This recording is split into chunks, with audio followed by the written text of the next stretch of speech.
Gabriel, il faudrait que vous choisissiez une fois pour toutes de quel côté du tablier maçonnique vous vous trouvez. Votre position ambiguë devient énervante. Une foi qui ne conduit pas à la libre pensée, qui ne conduit pas au libre examen, elle est finie. C'est une foi absolument morte.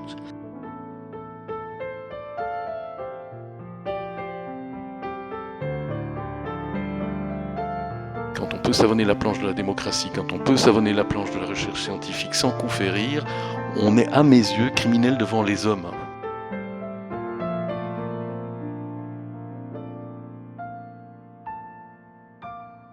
La vraie question pour moi, et je ne joue pas sur les mots, n'est pas de savoir s'il y a une vie après la mort, mais de savoir s'il y a une vie avant la mort.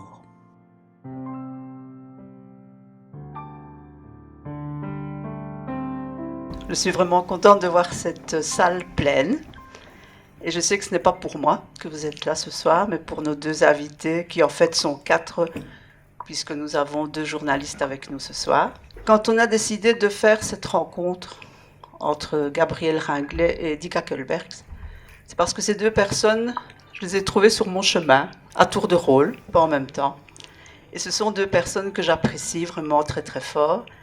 Dans notre campagne de réflexion sur le croire et le pas croire, nous trouvions que c'était vraiment les 2 personnes qui pouvaient le mieux parler entre elles, répondre à des questions sur ces sujets un petit peu touchy. Et dans cette maison de la laïcité où nous estimons qu'être laïque, ce n'est pas nécessairement être athée, c'est avoir le droit de croire, de ne pas croire, et le droit de changer d'avis. De même que les croyances, nous faisons aussi des conférences autour des croyances et des superstitions. La foi n'a pas à être opposée à la science. Et je pense que les deux invités de ce soir pourront nous en parler un peu plus. Je vais vous donner une mini présentation des duellistes de la soirée. Donc Eddy, il est journaliste, il est diplômé en sciences politiques et en relations internationales. Et on associe évidemment son nom à la RTBF, où il travaille depuis 1989. On l'y a connu aux infos régionales, au mensuel Euro 3, à la couverture de la politique institutionnelle européenne, au journal TV. Et il a co-créé les émissions Midi Première, Rester en ligne et Débat. En 1997, il a fondé l'émission radiophonique quotidienne Face à l'info, où il retraçait quotidiennement les enjeux, les stratégies, les fondements des faits et tendances de l'actualité. Ses auditeurs fidèles le retrouvent aujourd'hui dans l'émission Au bout du jour, qu'il anime du lundi au jeudi de 19h à 20h sur la première. Mais il est là ce soir. Tu t'es fait excuser ? J'ai eu un mot de... Alors, il est reconnu pour ses nombreuses activités en tant que modérateur de débat. On l'apprécie à la Foire du Livre de Bruxelles aussi pour ses entretiens avec les auteurs. Il est titulaire du prix Ex Libris 2000, humaniste, franc-maçon. Il plaide régulièrement pour des causes d'ouverture et de tolérance. La plupart du temps, il occupe la place du modérateur de débat ou de l'intervieweur. Et aujourd'hui, c'est lui qui est sur la sellette. Ça ne lui fera pas de tort.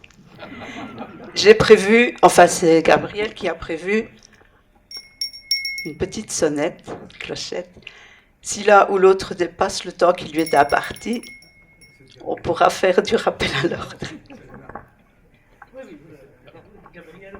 Gabriel, oui. Alors, Gabriel Ringlet, est-ce que je dois encore le présenter aussi ? Comme dit, ce sont évidemment des figures que vous connaissez bien. Gabriel est né dans le Condro liégeois et il a 75 ans depuis une semaine, si j'ai bien vu. Il est prêtre, il est écrivain, journaliste et universitaire. Il a été professeur et vice-recteur de l'Université catholique de Louvain. Il a été ordonné prêtre en juin 1970. À l'Université de Louvain, il a étudié la philologie romane, la philosophie, la théologie et la communication. Et il est docteur en communication sociale. Il est membre de l'Académie royale de langue et de littérature française de Belgique et sa vocation est intimement liée à l'écriture. Je vais faire un petit aparté ici. C'est à l'occasion de la sortie de son dernier livre, La grâce des jours uniques, où il fait un éloge de la célébration, que j'ai eu l'occasion de le rencontrer de manière un peu plus rapprochée. Ces nombreux livres sont un tissage d'actualité, d'évangiles et d'imaginaire. Et ce tissage, il le développe plus particulièrement au prieuré de Malève-Sainte-Marie, en Brabant wallon. Il s'investit beaucoup dans l'accompagnement en fin de vie et encourage un dialogue approfondi entre les libres pensées. Il a toujours été, et il reste un homme de terrain qui conjugue une démarche intellectuelle et un engagement pratique dans une relation de grande proximité avec différents publics. Vous avez sans doute, pour la plupart d'entre vous, lu son ouvrage « L'Évangile d'un libre penseur ». Ça reste vraiment à cet égard un livre de référence qui continue à lui valoir de nombreuses invitations dans des différentes tribunes. Voilà, ça ce sont nos deux VIP du jour. Je vais demander à Gabriel de présenter Frédéric Antoine et je demanderai à Frédéric de présenter Gabriel. Eh bien voilà, mon cher Frédéric Antoine est né en 1955 à Bruxelles. Il habite actuellement à Godin, Ivoire, en bord de Meuse. Il est docteur en sciences de l'information et de la communication. Waouh, je ne le savais pas. Licencié en sociologie et diplômé en études européennes, le tout à l'UCL.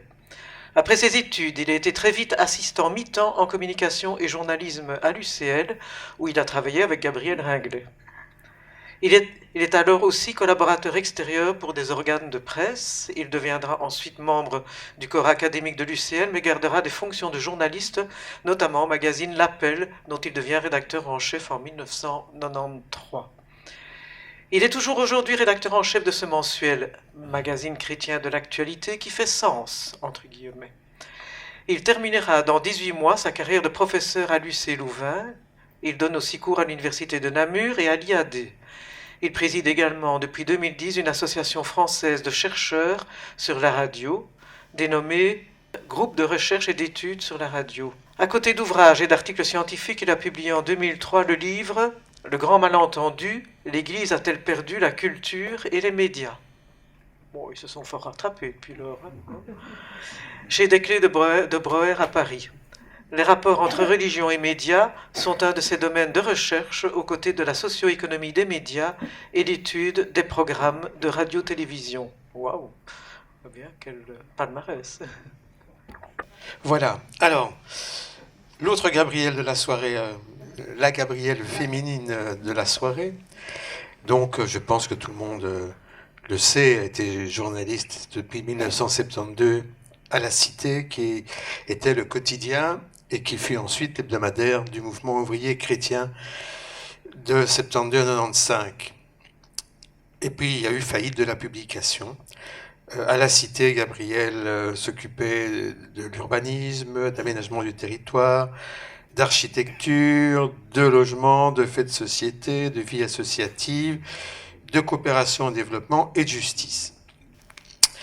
Elle devient ensuite journaliste adjointe au rédacteur en chef au Soir Magazine de 1997 à 1999 et puis au Soir de 2000 à 2009, où elle est responsable du supplément IMO et marché de l'art. Pendant 4 ans, elle est membre du Conseil supérieur de la justice et actuellement, elle est journaliste pour le site d'info alternative entreleslignes.be. Toujours active dans diverses instances professionnelles du journalisme et notamment au Conseil de déontologie journalistique. Elle est aussi l'autrice de Bruxelles dévoilée, c'est l'histoire de Bruxelles des origines à la régionalisation, la coopération au développement aide au business, qu'elle a écrit avec Pierre Galland, et Juger les multinationales avec Éric David. Et elle précise bien que l'aventure n'est pas finie. Voilà. Donc maintenant que ma voix est à peu près revenue, je l'espère, je vais vous expliquer comment va se passer la soirée. Elle va se passer en 3 parties. La première partie, nous aurons nos 2 duellistes de ce soir qui seront interviewés en tir croisé. Vous avez quand même constaté qu'il y a 2 clans sur la scène, donc le côté croire et le côté ne pas croire. Et pour, disons, respecter ces tirs croisés, c'est Gabriel Lefebvre qui interviewera Gabriel Ringlet, et c'est Frédéric Antoine qui interviewera Eddie Kakelbergs sur quelques sujets. Nous allons y venir. La deuxième partie est basée sur le questionnaire de Proust. Donc j'avais envoyé à chacun des deux, il y a quelques semaines, des questions auxquelles ils ont répondu. J'étais la seule à avoir leur réponse. Et on va essayer de voir s'ils se connaissent bien. Donc chacun devra dire ce qu'il croit que l'autre a répondu à la question. Et on terminera par un face-à-face où chacun racontera 2 anecdotes. La première pour nous expliquer ce qui a fait d'eux l'être humain qu'ils sont aujourd'hui. Et la seconde anecdote, ce qui les a conduits soit sur les chemins de la croyance ou pas. Voilà. Je vous souhaite une excellente soirée. J'espère que tout se passera très bien. Je reprends la parole dès qu'ils auront terminé. Je laisse ouvert. Bien. On va donc commencer la première des 3 parties, tir croisé, autour d'une série de thèmes. Et je vais commencer par interpeller Eddie sur le premier thème qui a été défini, c'est-à-dire la question du rapport entre charité et solidarité. Un regard différent selon peut-être qu'on est dans le côté croire ou pas croire, mais il y a bien des moments où peut-être les deux se rencontrent aussi. Alors, Eddie, la parole est à toi pour commencer là-dessus. Merci, waouh, vaste sujet, et je sens déjà que la clochette va retentir. A priori, évidemment, je commencerai par dater les concepts. La charité a été, pendant longtemps, dans nos sociétés, en tout cas occidentales, une manière d'approcher, pour une certaine bourgeoisie et une aristocratie, les phénomènes de, globalement, pauvreté, désespérance, soit par l'aide directe, soit l'aide indirecte, qui pouvait être, et c'était alors également le fait de l'Église, les hospices, les hôpitaux, les endroits charitables, comme on disait, les institutions charitables. J'espère que de manière tout à fait contemporaine, le concept de charité pris sous cet angle-là n'est plus la voie nécessaire, même pour ceux qui croient. Parce que pour moi, sous cet angle-là, la charité a un aspect très condescendant, très top-down, peu empathique, attirant plus le regard sur le geste lui-même que sur le statut de celui ou de celle qui est aidé. Dans ce concept de solidarité, par contre, j'intègre la notion de responsabilité.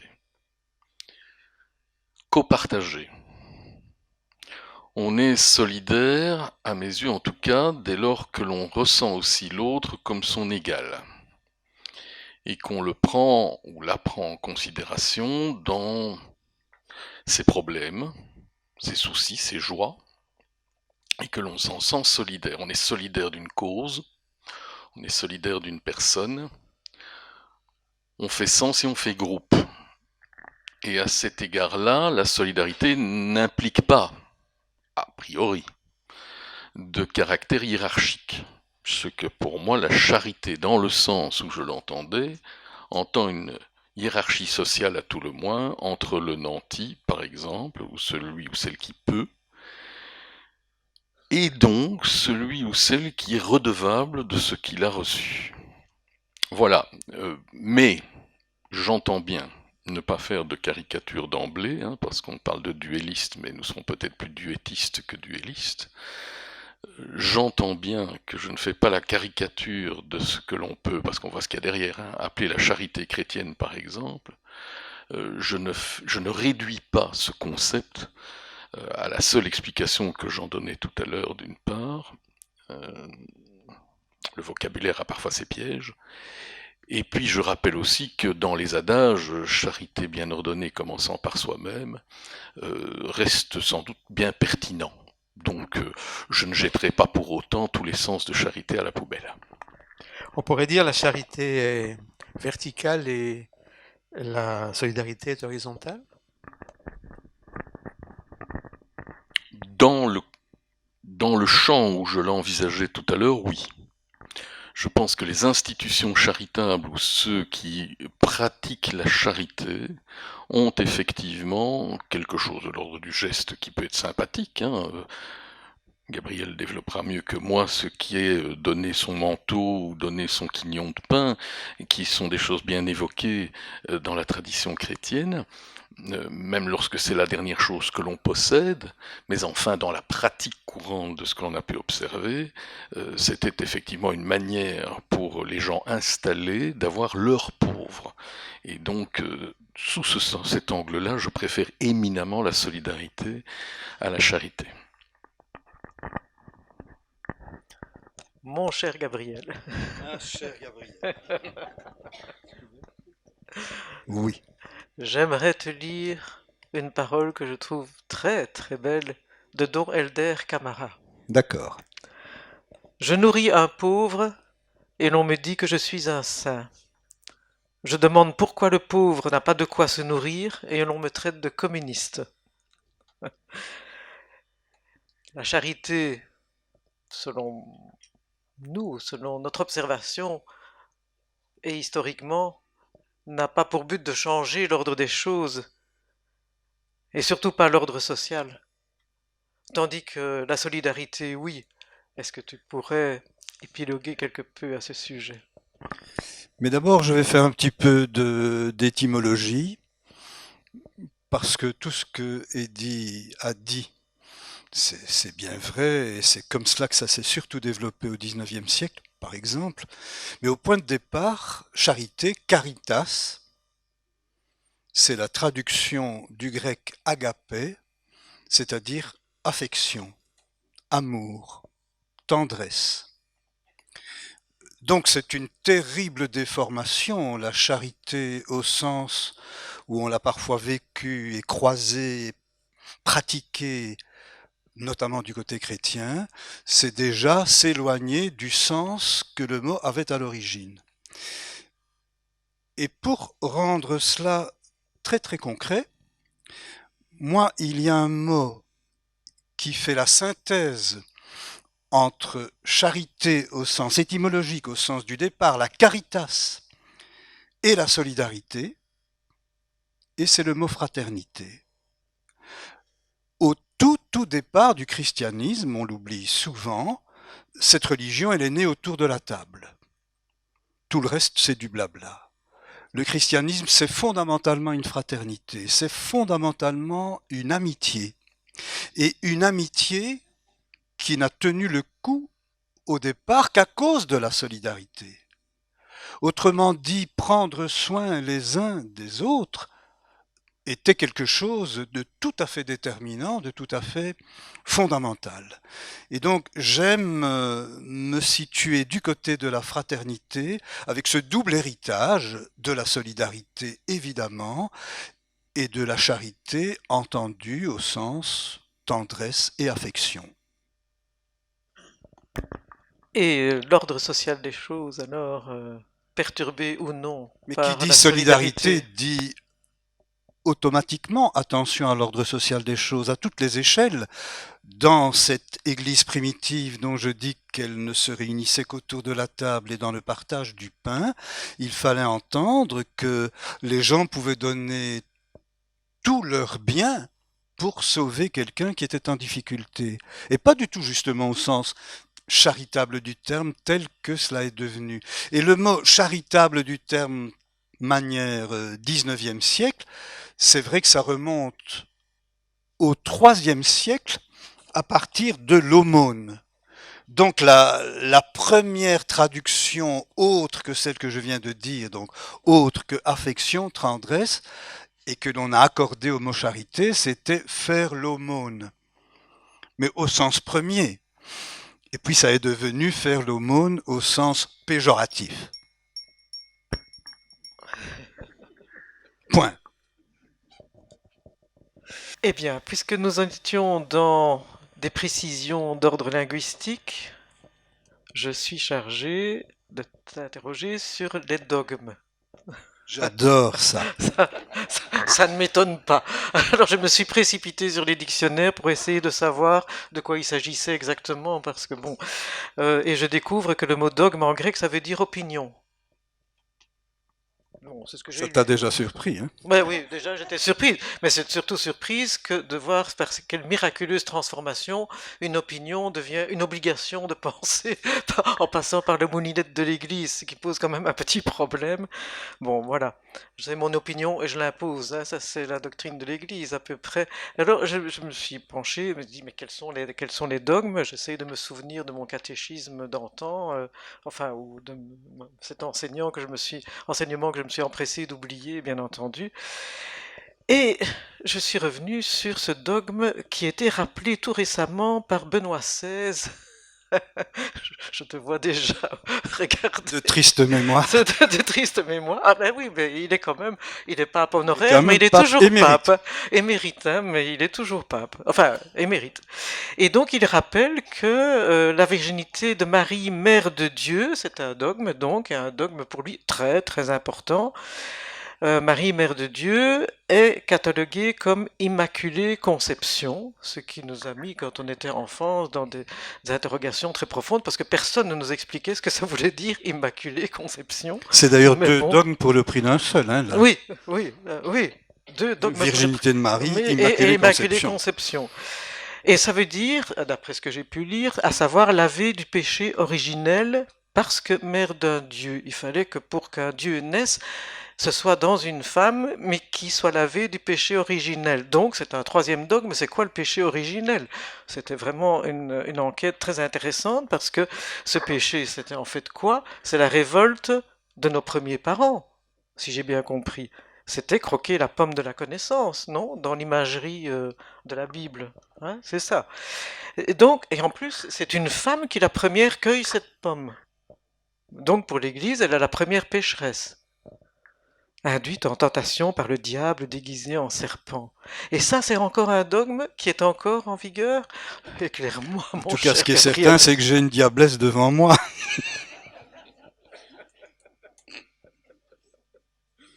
Alors, en deux ou trois mots. Un, le dogme.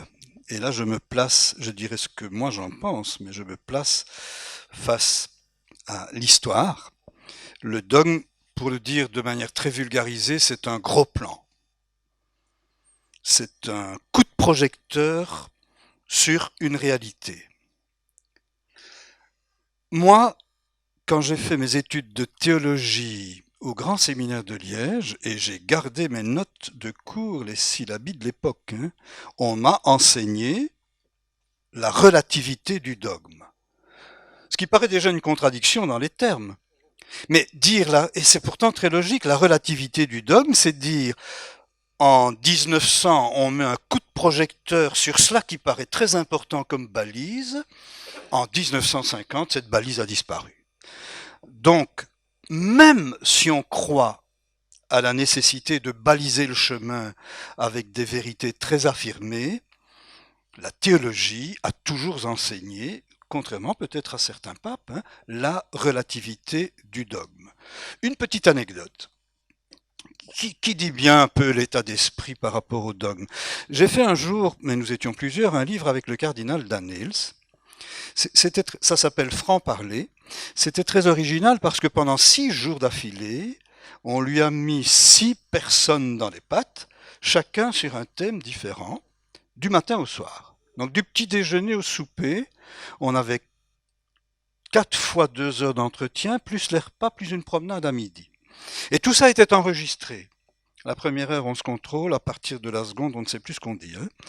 Et donc j'interroge, moi j'avais le thème de la communication. Et je dis au cardinal, enfin expliquez-moi comment une église peut encore communiquer par forme de dogme. Il me dit, ah si tu savais, si nous étions tous mystiques, mais le dogme ne serait pas nécessaire. Mais c'est tellement brûlant le mystère que nous avons besoin de dogmes pour nous protéger. Je dis, monsieur le cardinal, vous êtes en train de me dire que le dogme est un réfrigérateur. Il a éclaté de rire et c'est resté dans le texte. Alors, pour devenir un tout petit peu sérieux, je déteste une pensée dogmatique. qui est beaucoup pire que les dogmes à croire. Et l'Église se grandirait si jusque dans les questions les plus fondamentales, pas seulement la virginité de la Vierge, mais la résurrection, elle osait dire que le débat est entièrement libre et que le débat est entièrement critique. Je reprends l'exemple que tu as cité pour bien montrer à quel point un dogme peut devenir ridicule. La virginité de la Vierge Marie. Pourquoi les évangiles utilisent-ils ce vocabulaire? Parce que c'est un genre littéraire très très fréquent à l'époque dans la littérature égyptienne. Tout enfant que l'on veut mettre en lumière et en faire un héros doit littérairement être conçu d'une femme vierge. Autrement dit, c'est une manière de mettre quelqu'un sur le pavois. Et donc Jésus, pour ceux qui ont rédigé les évangiles étant un personnage important, il ne pouvait être né que d'une femme vierge. L'explication est toute simple en fait. Et il suffirait de dire c'est un genre littéraire. Et il n'y a pas de foi qui se trouve par terre là. Et donc l'Église, elle est ridicule quand elle ne va pas mettre toute la recherche scientifique au service de choses aussi élémentaires que celle-là. Donc autant je pense que nous avons tous besoin de balises dans l'existence, autant la pensée dogmatique est insupportable. J'ai encore une petite question toujours sur le Vas-y. dogme. C'est que pour être absolument sûr d'empêcher toute contestation, telle que celle que tu as émise à l'instant, l'Église a proclamé comme dogme l'infaillibilité du pape. Donc on ne peut plus contester ce qu'il dit. Tu ne peux pas contester le dogme parce que le pape est infaillible. Et si Benoît XVI, même s'il est émérite, dit que voilà.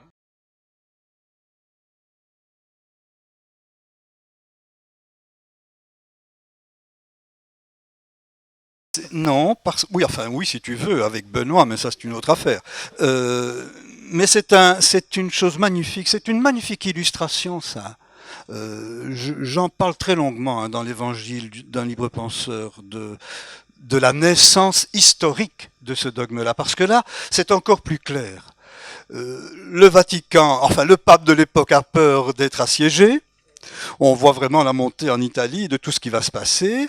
Il est en concile et pour se protéger politiquement, il demande aux pères conciliaires de voter le dogme de l'infaillibilité pontificale. Résultat des courses, une partie des pères conciliaires, donc des évêques qui siégeaient, quittent Rome et quittent le Vatican pour ne pas avoir à voter. Est-ce qu'on peut démontrer de manière plus extraordinaire à quel point un dogme, une affirmation ici, un appel au secours, peut être marqué par l'histoire? Il suffit de le dire.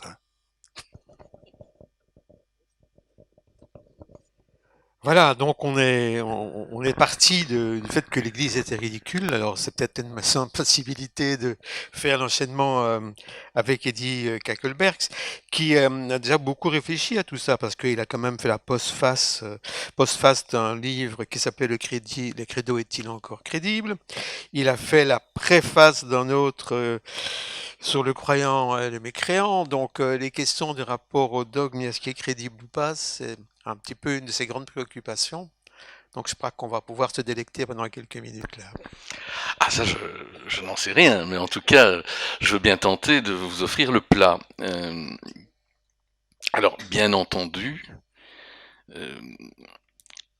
cette part fondamentale de moi qui est née à un moment donné de mes études secondaires, on y reviendra, et qui s'est concrétisée plus tard à l'Université libre de Bruxelles, qui m'a permis d'approcher des notions fondamentales comme à la fois la libre pensée mais aussi le libre examen, qui n'est évidemment pas une invention de l'Université libre de Bruxelles, n'en déplaise à ces grands turiféraires. On la doit évidemment à cette longue tradition, née d'abord du protestantisme, née aussi... les protestants ont une tendance à tout kidnapper pour eux aussi, naît évidemment aussi du climat de la Renaissance et de ce que, à un certain moment, des mouvements comme ceux à Florence autour de Marcille Ficin ou d'un certain nombre de Médicis, Laurent de Médicis et quelques autres, ont amené en re-questionnant leur foi et les approches textuelles rigoristes que l'on pouvait déjà avoir à l'époque, à l'aune et à la lumière de ce que les textes de l'Antiquité retrouvés permettaient de remettre en action. Et ça a donné, y compris, mais là je me substitue à Gabriel, le thomisme et d'autres aventures de l'esprit qui permettaient de re-questionner et puis de reformater la pensée de l'Église.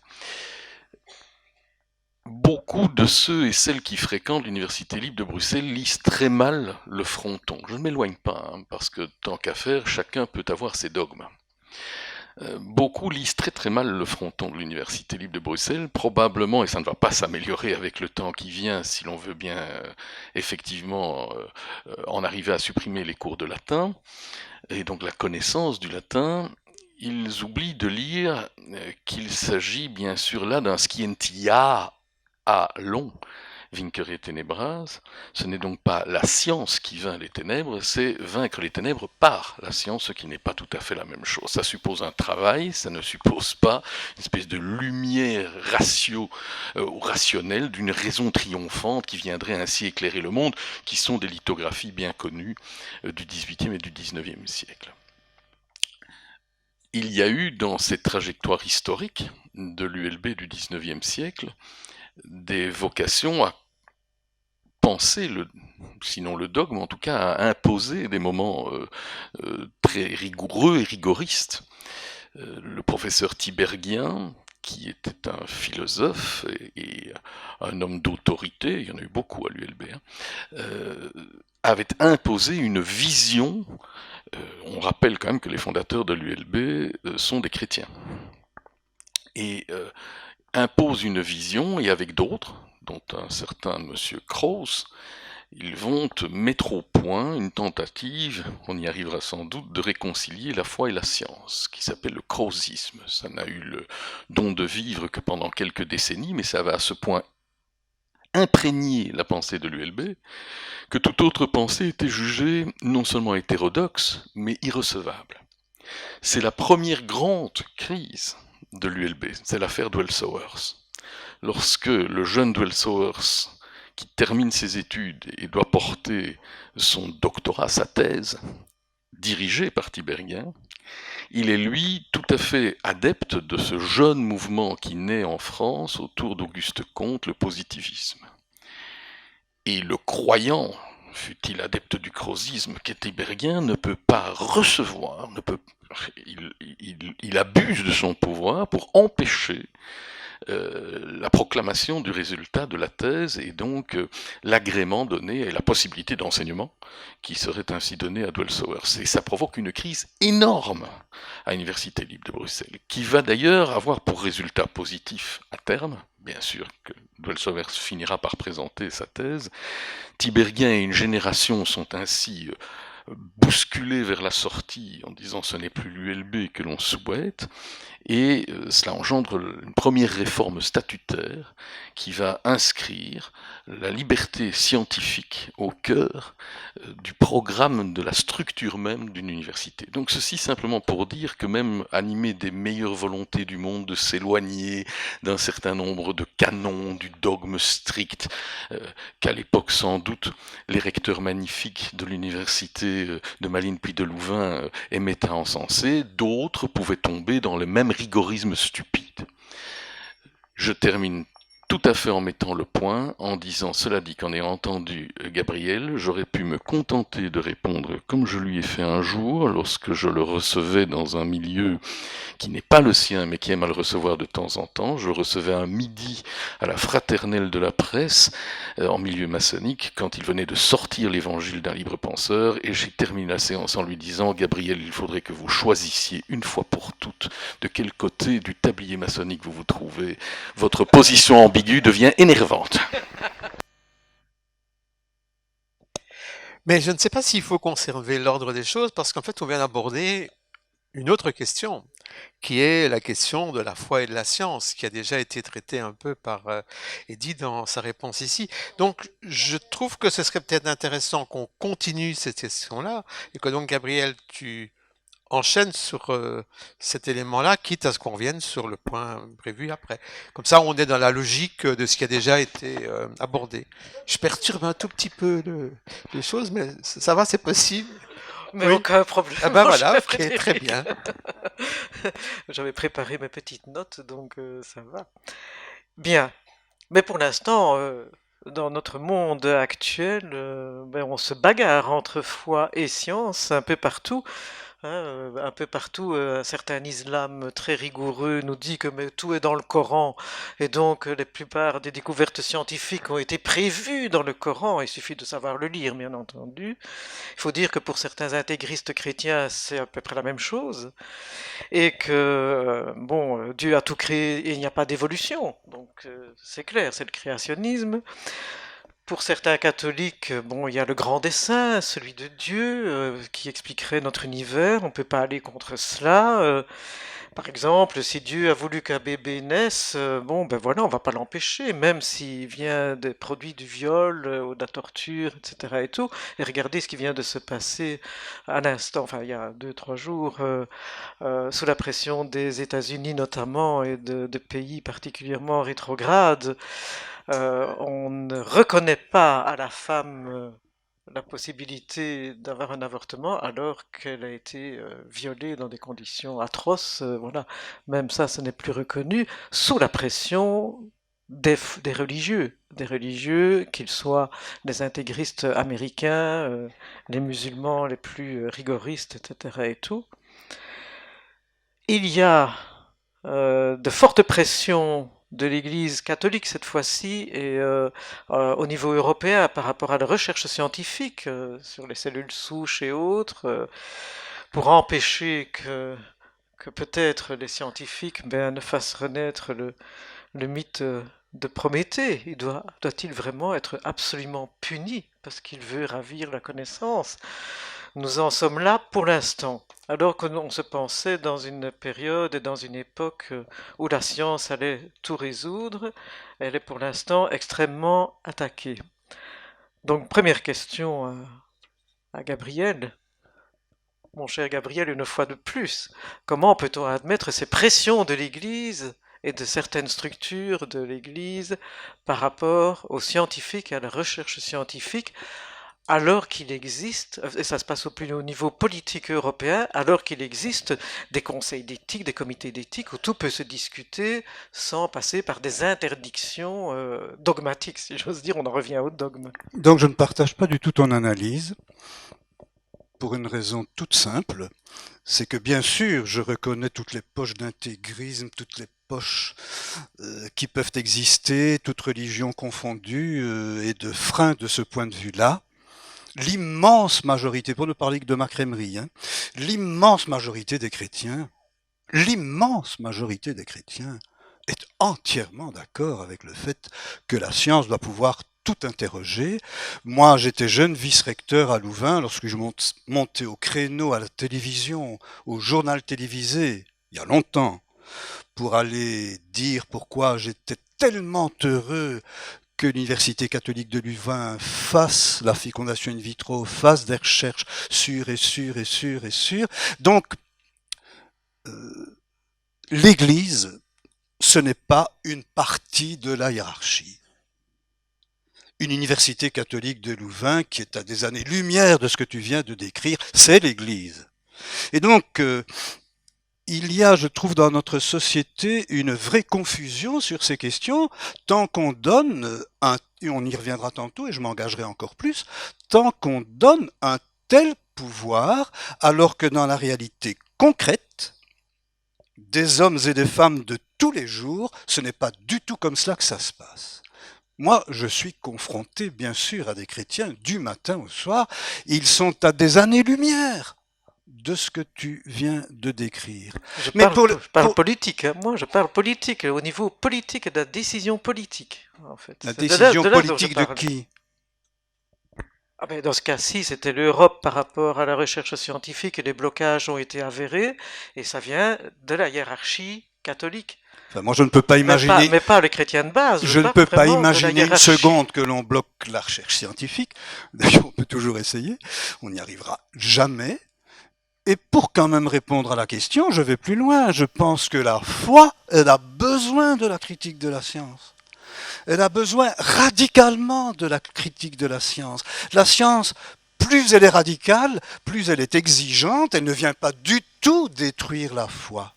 Une foi qui ne conduit pas à la libre pensée, qui ne conduit pas au libre examen, elle est finie. C'est une foi absolument morte.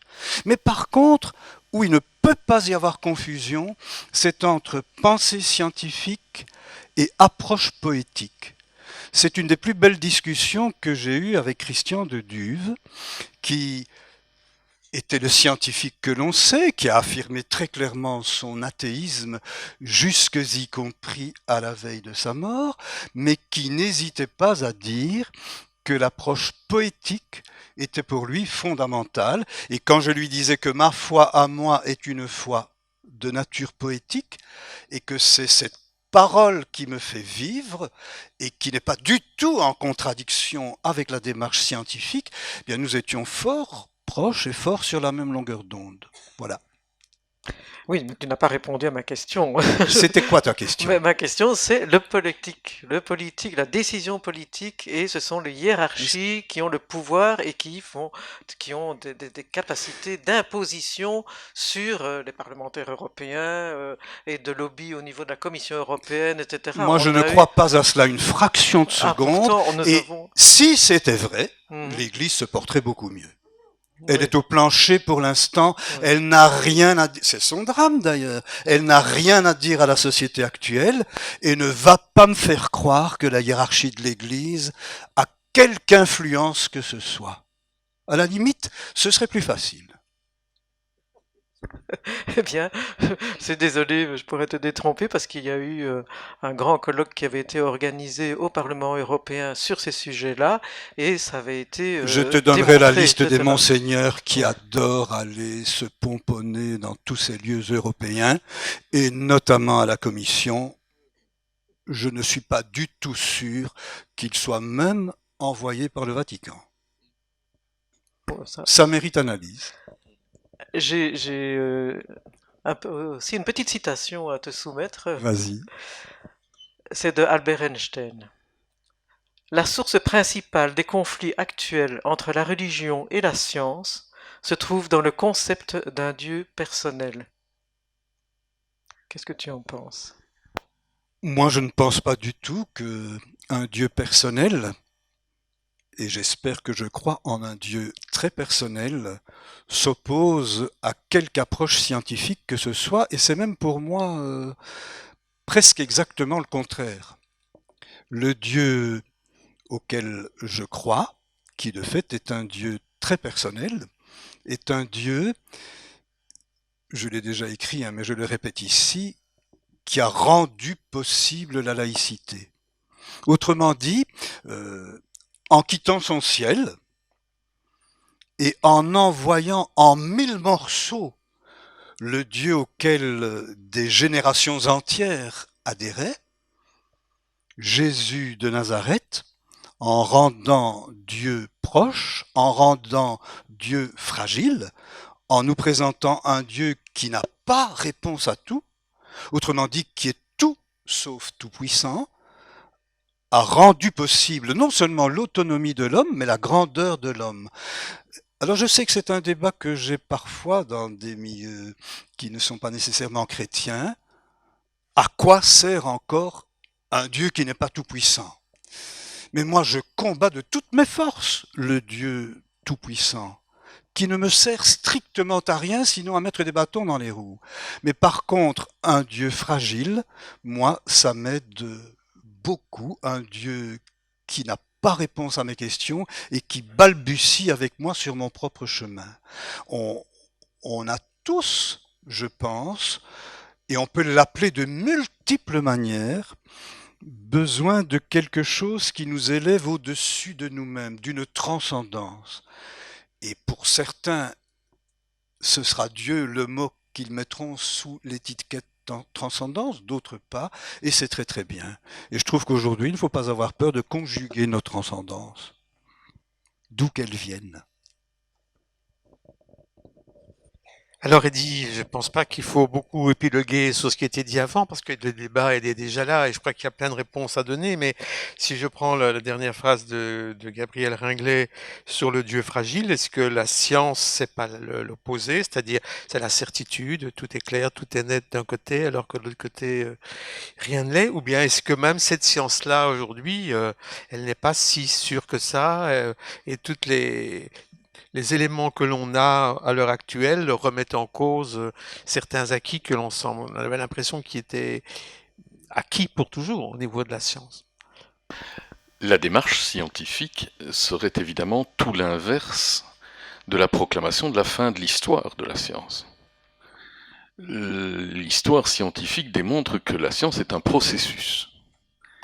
Donc évidemment, avec ces affirmations qui peuvent être re-questionnées, ce que l'on exige de la démarche scientifique, pour qu'il y ait preuve, c'est qu'elle soit matériellement observable et reconductible par différentes personnes à différents moments, en différents endroits, et que donc il y ait une répétitivité de la preuve possible. Est-ce que pour autant ça clôt le débat? Non. Si toute la science avait été acquise d'un coup, d'abord nous le saurions, et en plus nous aurions beaucoup de réponses à beaucoup de questions qui restent sans réponse. Est-ce que la science progresse? Oui, incontestablement. Est-ce que pour autant elle apporte du progrès à tous les coups? Non, pas sûr, parce que ce serait oublier de questionner ce qu'on va globaliser sous une approche d'un mot que je n'aime pas forcément trop, hein, mais bon, on va dire la morale, on pourrait dire l'éthique pour faire plus clean de nos jours, mais il est évident que toutes celles et ceux qui ont contribué aux civils comme aux militaires au développement de la connaissance de l'atome, de sa fission et peut-être demain de sa fusion, ne contribuent pas nécessairement, moralement et éthiquement au mieux-être de l'humanité. La science est un processus, elle n'a pas réponse à tout. Ce qui m'amène à remettre clairement au cœur de ma laïcité, ce sont ces travaux notamment menés actuellement par Albert Moukébert et d'autres, hein, qui contribuent à la meilleure connaissance du cerveau, mais aussi à toute une série d'autres, et je songe à Gérald Bronner qui alors approche les biais cognitifs dans la démocratie des crédules par exemple, ou dans l'empire de la croyance, c'est que nous sommes tous faits, on peut l'espérer, d'une part de connaissances, et là il y a une approche scientifique rigoureuse, répétitive, de connaissances et puis de croyances. Et que ce qu'il faut requantifier, c'est dans ce que l'on affirme combien y a-t-il de connaissances et quelle est la part de la croyance. Le but de la science est de faire reculer la croyance. Mais je sais aussi que la connaissance avec un grand C est une utopie, un objectif, mais que personne, même pas Pic de la Mirandole, ne peut prétendre avoir une connaissance intégrale du potentiel scientifique déjà atteint. Et donc une part de nos convictions sont faites de ce que nous savons de manière certaine par la science, mais de ce que nous accompagnons aussi du domaine de nos croyances. C'est cela qu'il faut questionner.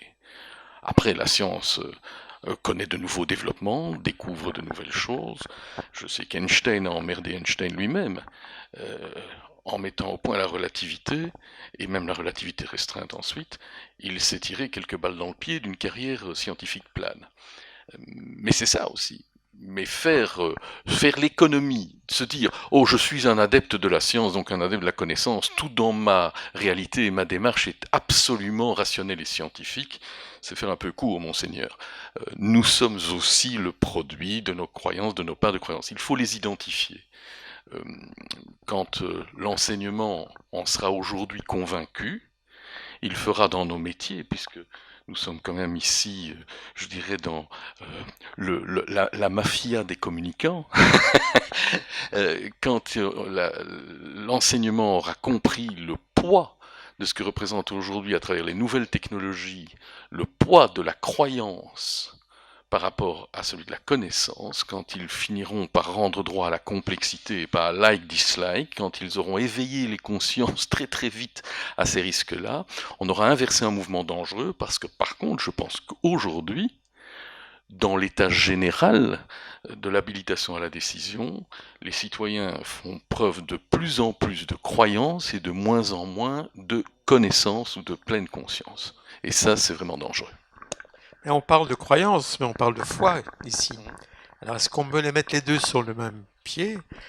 Et lorsque l'on dénonce la part des croyances qui devient quelque chose d'envahissant dans la vie sociale et les échanges entre les êtres, la question de la foi et du poids de la foi par rapport à la science, c'est peut-être encore un peu autre chose.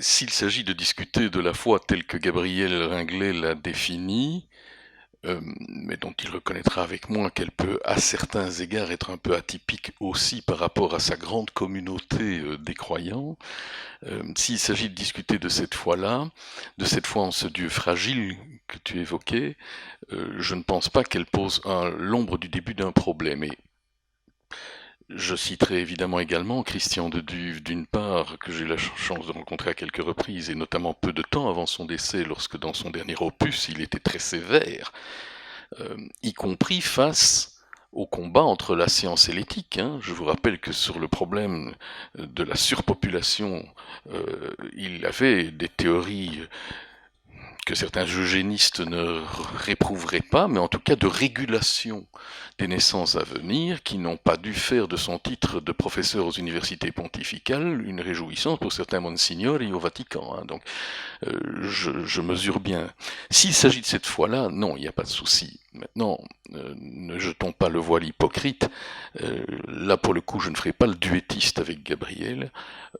Oui, bien sûr, il y a des impedimentae qui sont mis par une certaine hiérarchie ecclésiale. Oui, ce cléricalisme que tu dénonces pour d'autres schémas, et on y viendra tout à l'heure, fait aussi office de lobby et fait aussi pression sur un certain nombre de choses. Et je n'ignore pas non plus que cette manière un peu lâche, il faut bien le dire, d'un certain ambitus d'enseignement chrétien en Belgique, qui lorsqu'on lui parle par exemple de nécessité d'enseigner philosophie et citoyenneté, dit mais ce n'est pas nécessaire parce que nous le faisons de manière transversale dans tous nos cours depuis toujours, et ce sont des façons lâches d'aborder les choses qui ne réservent pas la place nécessaire qu'il faudrait un débat digne de ce nom, parce qu'on sait que ça cache d'autres intérêts, que ce n'est pas exactement de cela dont on parle. Donc s'il existe des fois difficiles ou qu'il existe des fois autoritaires, et il en existe, et en dehors de nos champs respectifs, il en existe hélas pour l'instant quelques-unes qui font aveu de caractère holistique. Nous sommes l'alpha et l'oméga. Nous avons la parole complète sur l'ordonnancement du monde, son histoire, son origine, son devenir. Ceux-là, qui ne sont plus effectivement l'image que l'on doit avoir aujourd'hui de l'Église catholique, en tout cas avec ce pape-ci, mais ceux-là sont actifs par ailleurs dans un certain nombre d'autres religions. C'est le cas dans les interprétations les plus rigoristes de l'islam. Je voudrais d'ailleurs pas que par politesse politique, on finisse par dire chaque fois dans les milieux les plus rigoristes de l'islam, ils sont hélas plus actifs qu'on ne le pense et ils ont un poids sur les consciences qui reste immense. Il faut cesser d'être politiquement correct. Nous sommes face à des réveils qui, le poids des uns, l'enthousiasme des uns réveille les autres. Et je crains que certains, comment disais-tu, qui adorent aller se pomponner dans un certain nombre de cénacles européens, ne se sentent pousser des ailes, ce qui leur donnera peut-être un devenir un jour, se sentent pousser des ailes, notamment parce que d'autres fidèles d'autrefois montrent une espèce d'ostentation dans cette façon de faire et que ça leur redonne l'envie de reprendre du terrain. Je dirais, mais par un tout petit mot quand même, j'ai pas oublié. J'aurais des difficultés à oublier qu'un pape, fût-ce dans les conditions d'infaillibilité que tu rappelais tout à l'heure, a condamné à travers le syllabus la démocratie. et a condamné précisément l'avancée des sciences en ce que le modernisme allait apporter comme questionnements éthiques, parce que c'était ça, je ne réduis pas non plus sa pensée, mais je sais que ce qu'il a porté au monde chrétien à travers le syllabus est grave, parce que en condamnant la démocratie, en condamnant le modernisme, il appelait immanquablement dans les États où il avait l'écho, la justification de pouvoirs autoritaires qui ne manquaient pas de venir peu de temps après. Et toutes les ouvertures d'archives actuelles démontreront que ce n'est pas tant Pie XII qu'il faut flinguer, mais quelques-uns de ses prédécesseurs qui ont méchamment savonné la planche. Quand on peut savonner la planche de la démocratie, quand on peut savonner la planche de la recherche scientifique sans coup férir, on est à mes yeux criminel devant les hommes. Parce qu'on les a condamnés à des régimes, à des systèmes d'apprentissage qui sont médiocres. Je sais. Non, non, parce que vous avez eu un long dialogue aussi sur la question précédente. Non, non, non. Voilà.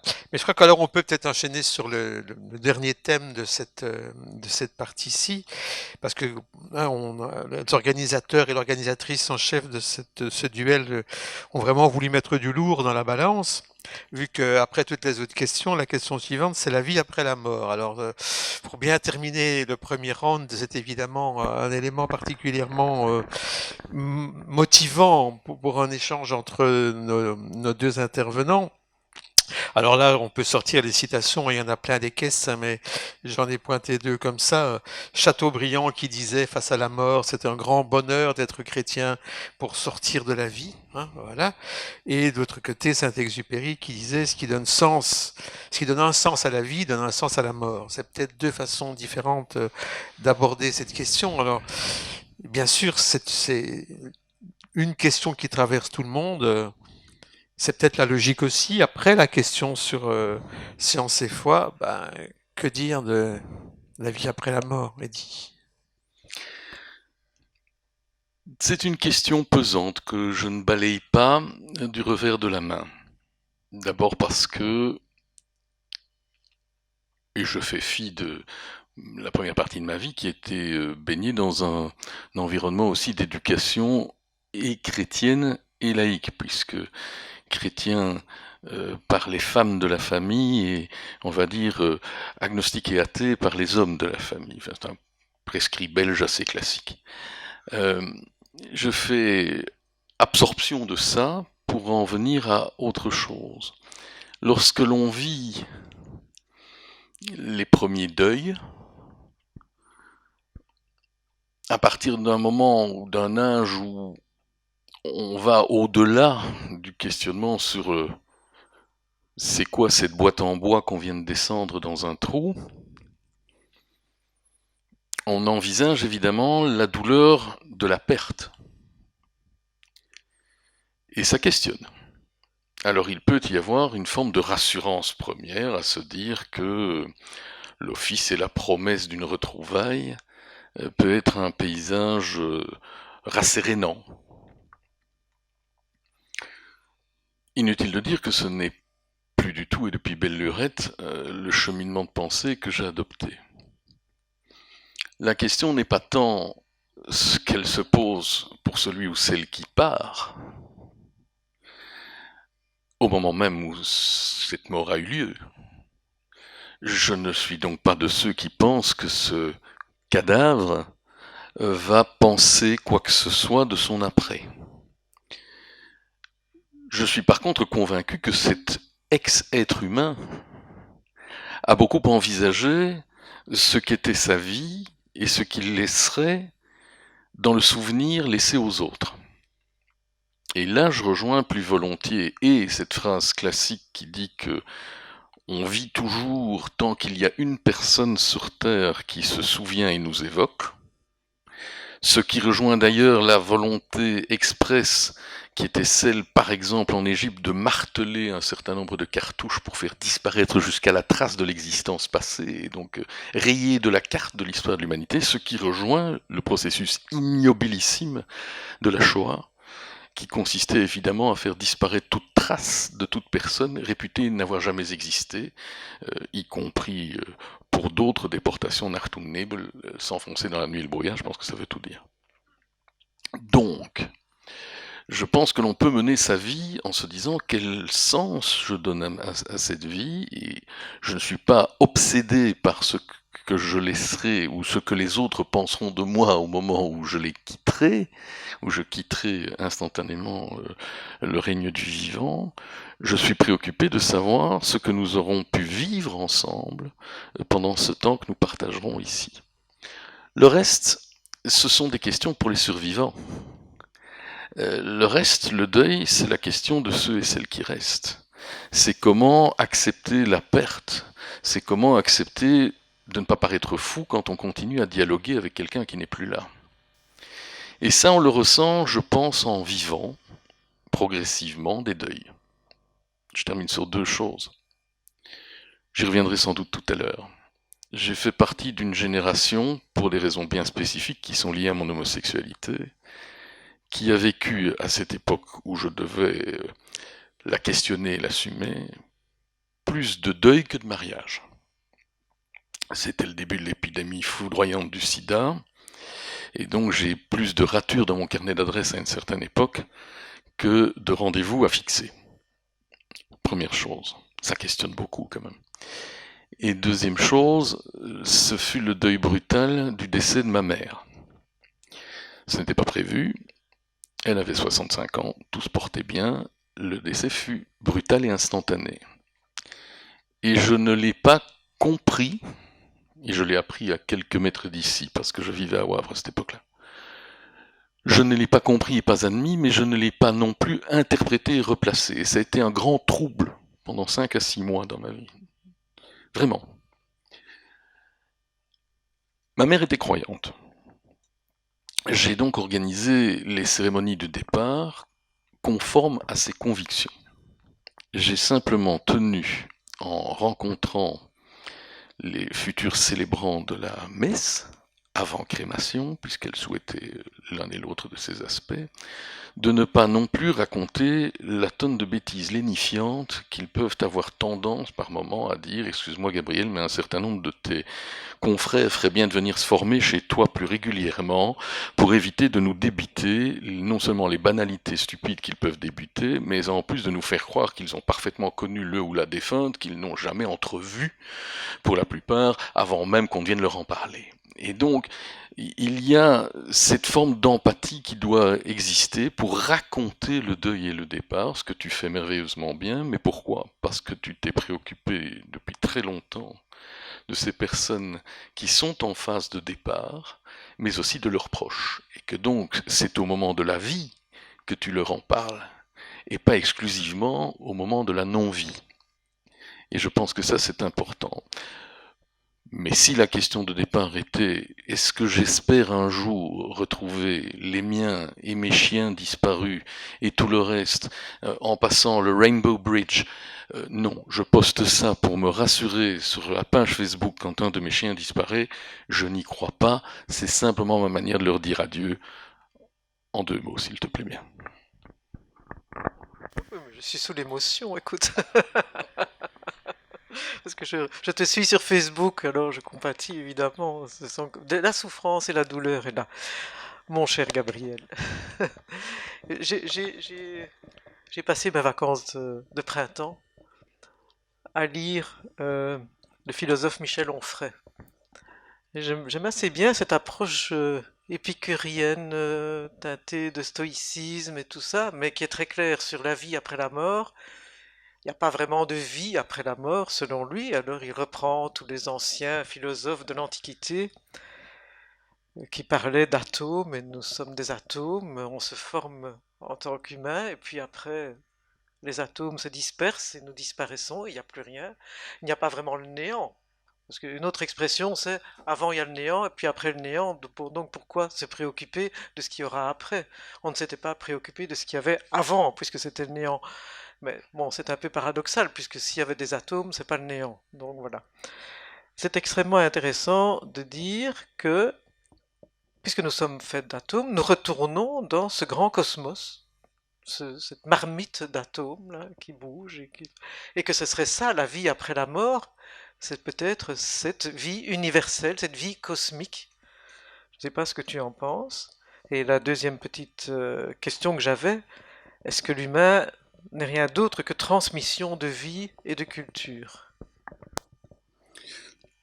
Alors, la première chose que je voudrais dire, c'est que la vraie question pour moi, et je ne joue pas sur les mots, n'est pas de savoir s'il y a une vie après la mort, mais de savoir s'il y a une vie avant la mort. Et c'est un grand mystique suisse, Maurice Zindel, qui a eu cette phrase dont je trouve qu'on devrait l'inscrire dans toutes les mosquées, toutes les églises, toutes les synagogues et toutes les maisons de la laïcité. Si nous ne sommes pas vivants au moment de notre mort, nous ne le serons jamais. Autrement dit, c'est un papier de cigarette qui sépare l'instant de l'éternité. Et pour un tout petit peu expliciter cela, je vais prendre un exemple qui est extrêmement connu, mais il a l'avantage d'être clair. Nous sommes à Auschwitz, un jeune père de famille va être pendu, le père Kolb sort du rang et dit « Je suis prêtre, je suis célibataire, pendez-moi à sa place » et cette demande est acceptée. J'ose dire que je me fiche éperdument de savoir si le père Kolb est ressuscité, puisqu'au moment même où il fait cette offre, prenez ma vie et laissez-lui la sienne, il est ressuscité.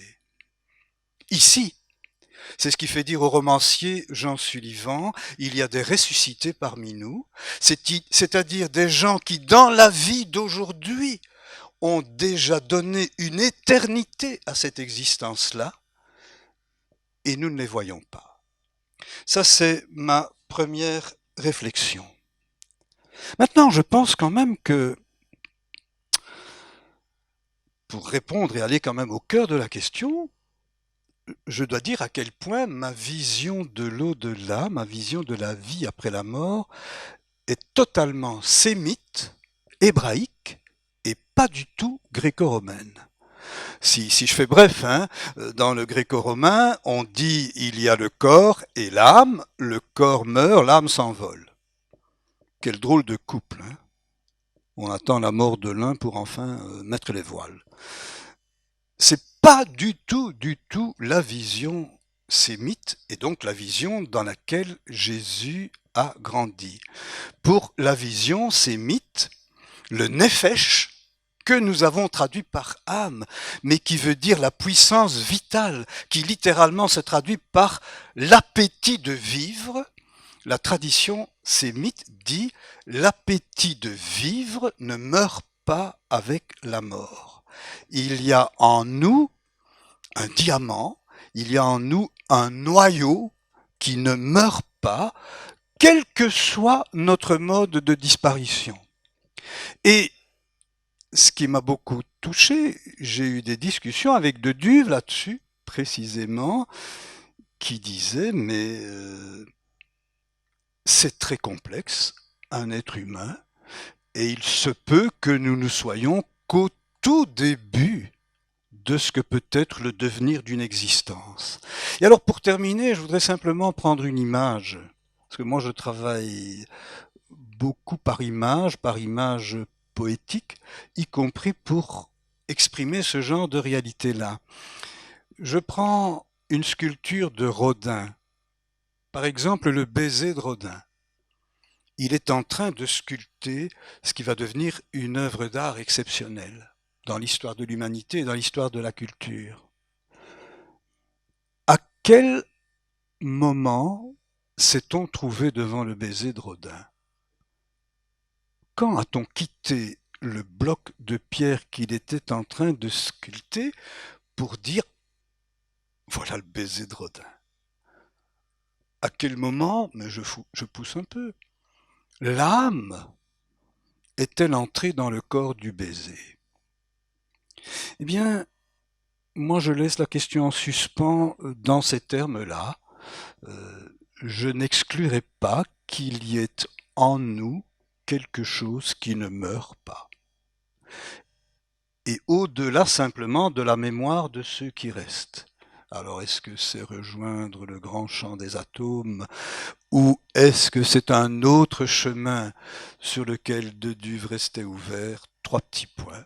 Mais ma vraie réponse, c'est la vision de l'au-delà n'a de sens que si elle nous aide à transformer l'ici-bas. La vie éternelle, pour moi, c'est une vie internelle.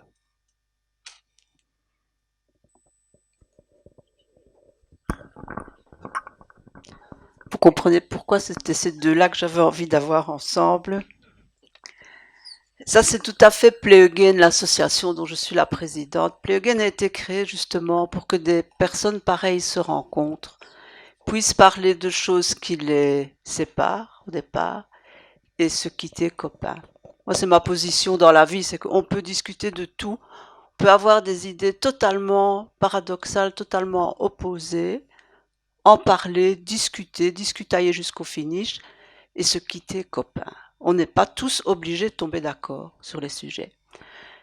Si je reprends la parole 2 secondes avant la deuxième partie de ce duo-duel, c'est pour vous raconter une petite anecdote où je rejoins totalement ce que vient de dire Gabriel. J'ai eu avec mon amie Dani qui est ici, nous sommes officiantes laïques. J'ai vécu une expérience assez extraordinaire. Pour la première fois de ma vie, j'ai dû préparer des funérailles avec une personne qui n'était pas encore décédée. Elle avait opté pour l'euthanasie. Elle s'appelait Jacqueline.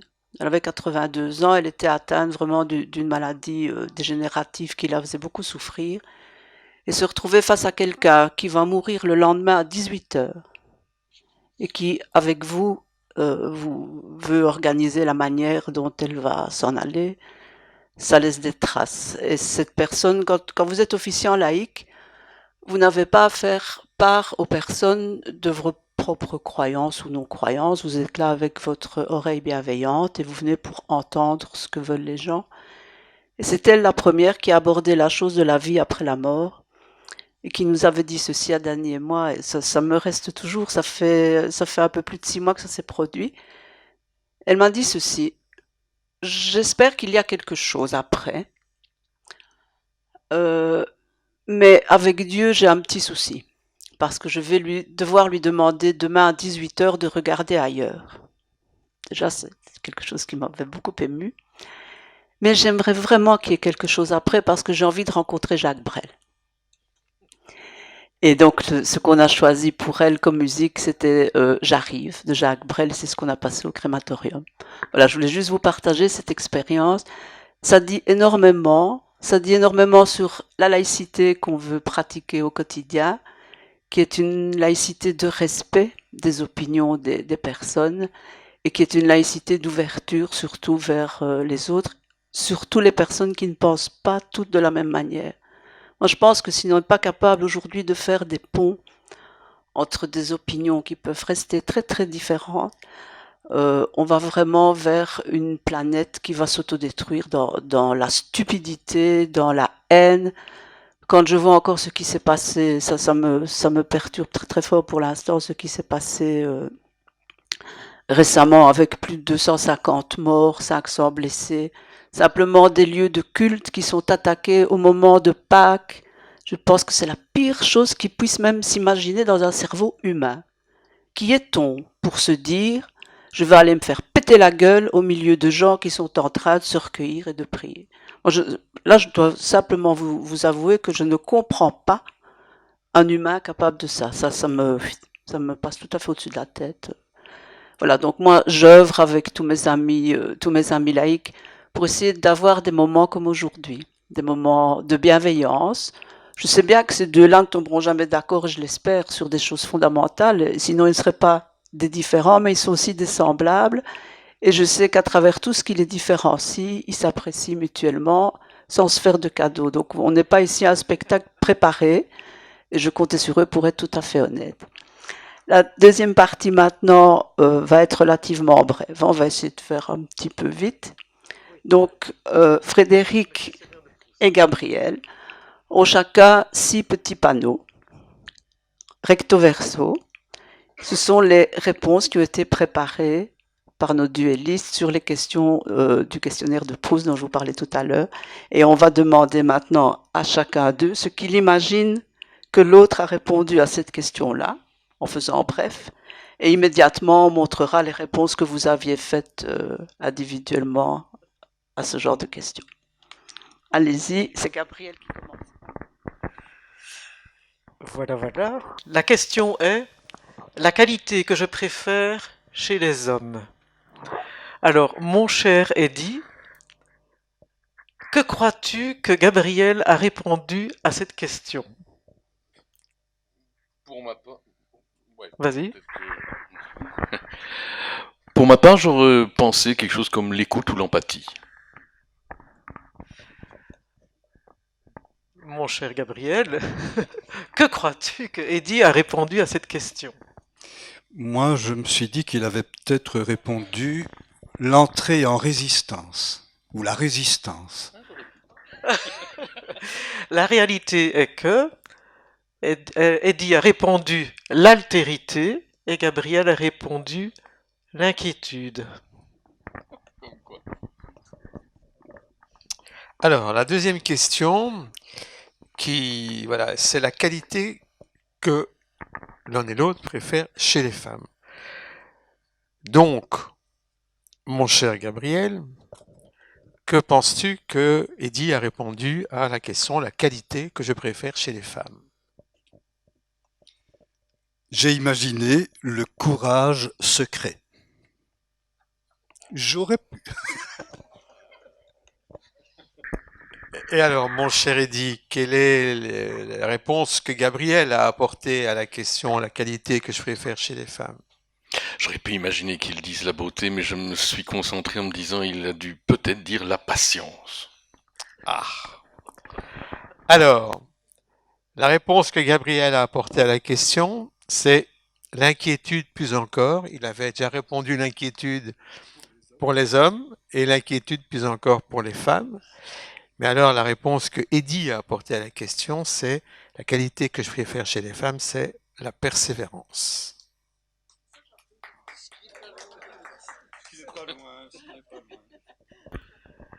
Alors, la deuxième question, c'est ma devise. Donc, quelle est ma devise?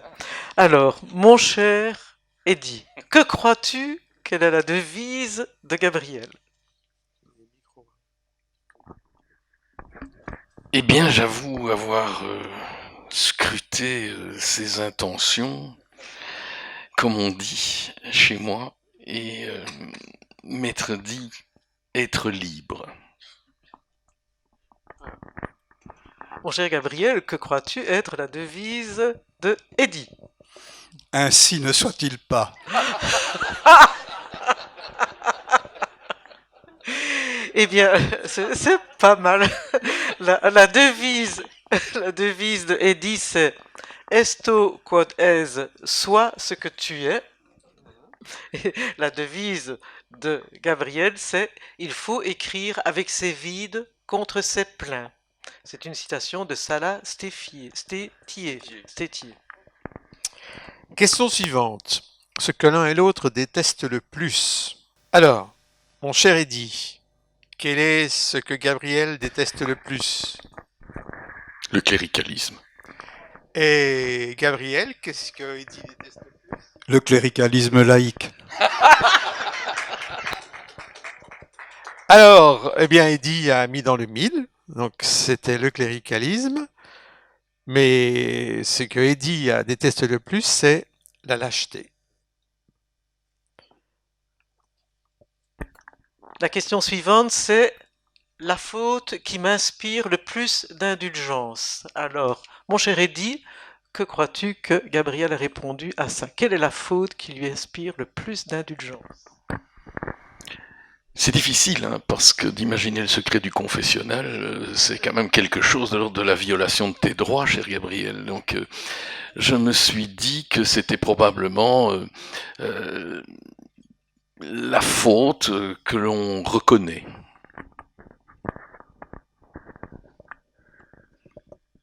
Alors moi, j'ai dit et j'ai imaginé que la faute qu'il pardonnerait le plus, ou pour laquelle il y aurait le plus d'indulgence, ce serait la rature.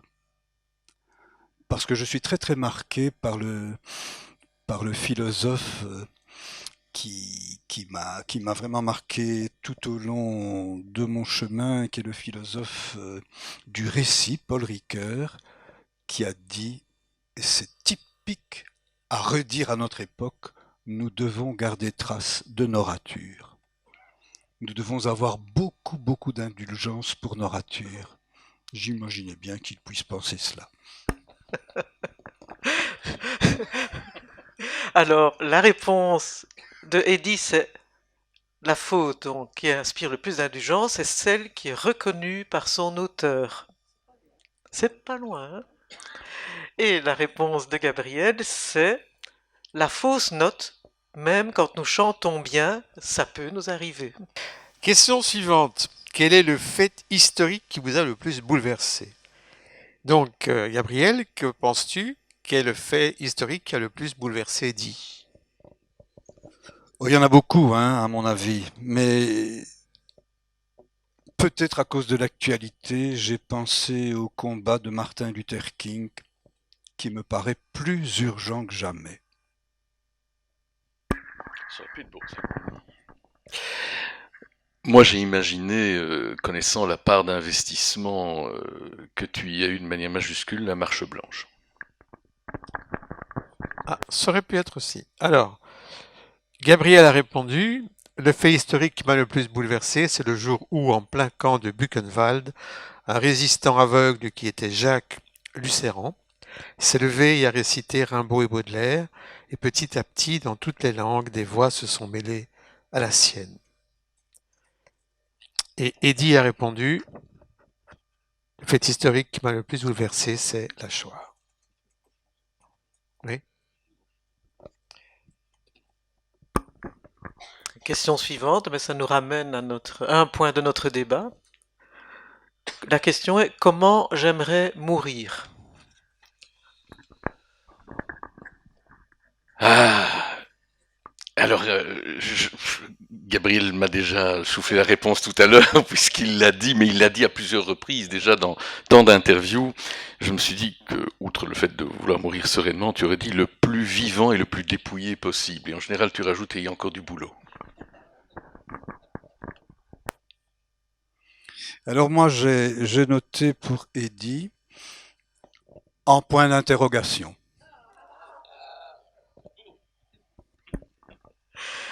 La réponse c'est, pour Eddie, dignement. Et pour Gabriel, le plus vivant possible, donc suffisamment dépouillé, j'ai encore du travail. Voilà. Bravo. Ça... Il la connaît. Question suivante. Mes héros dans la fiction. Gabriel, quels sont les héros de fiction d'Eddie? Eh bien, curieusement, je me suis dit qu'il pouvait y en avoir des tas. Je me suis dit que tu aimais beaucoup, et que tu en parles souvent d'ailleurs, tout le domaine artistique. Et je me suis lancé Sebastiano Salgado, Salgado, pardon, parce que je trouve que c'est un des photographes de l'exode, des exodes contemporains que je trouve exceptionnel.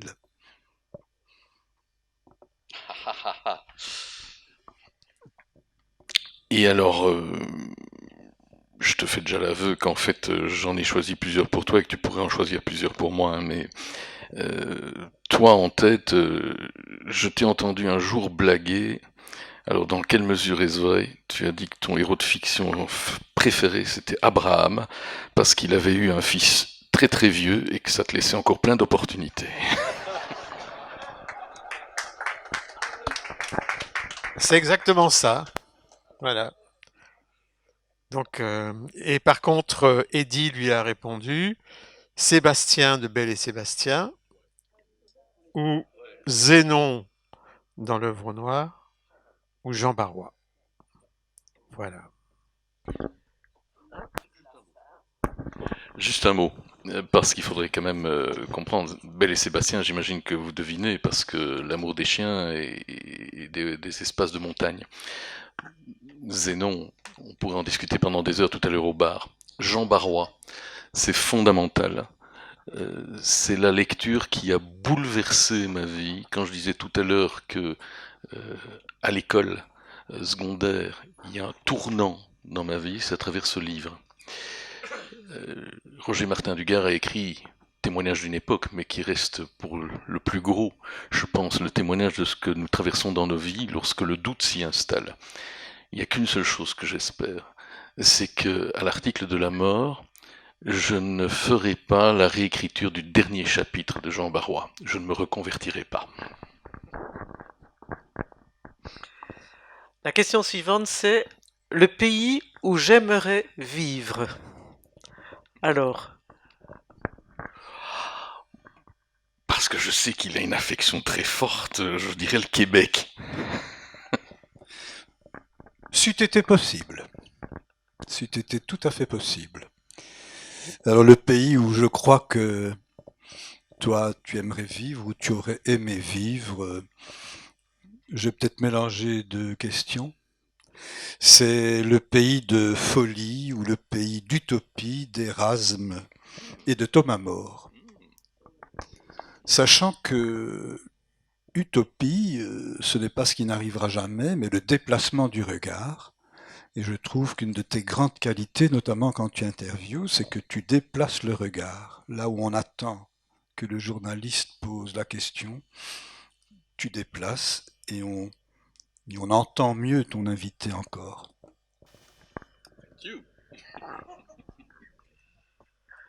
alors la réalité de la réponse, c'est tout simplement Eddie aime vivre ici. Et maintenant, mais c'est peut-être une sorte d'utopie aussi finalement. Hein, bon. Tandis que Gabriel dit le pays où j'aimerais vivre, celui de Salomon, pour écouter le cantique des cantiques dans son souffle premier, même si ce n'est pas lui qui l'a écrit. Question suivante. La réforme que j'estime le plus. Gabriel, quelle est la réforme que Eddie estime le plus? Moi, j'aurais dit celle de Darwin et la théorie moderne de l'évolution. Pourquoi pas? Et moi, j'aurais pu imaginer, parce que ça fait partie de tes combats, l'avènement chez nous des lois sur l'euthanasie. Alors, la réponse d'Eddie, c'était l'instruction publique. Et la réponse de Gabriel, c'était celle de François d'Assise, parce que sa révolution montre que l'avenir du monde passe par la fraternité. Bien. La dernière question. Non, l'avant-dernière. L'avant-dernière. Tu as la dernière. Ouais, pardon. c'est la dernière. La dernière. L'avant-dernière. La question, c'est à part moi-même, celui que je voudrais être. Alors, à ton avis?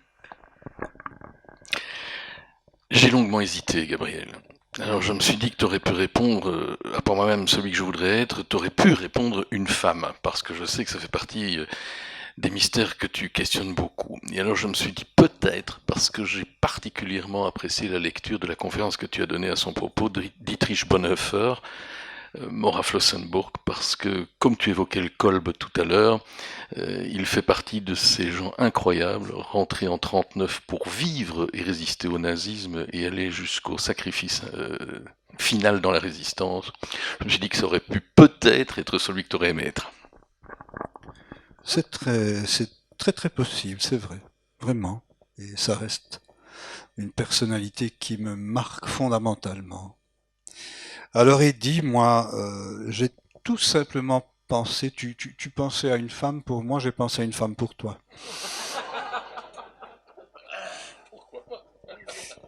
Mais j'ai pensé à une femme tout à fait anonyme, cette femme qui, un jour, mais elle en représente beaucoup d'autres, hein, je reste fidèle au thème de la résistance, cette femme qui un jour a tenu une fleur devant un canon.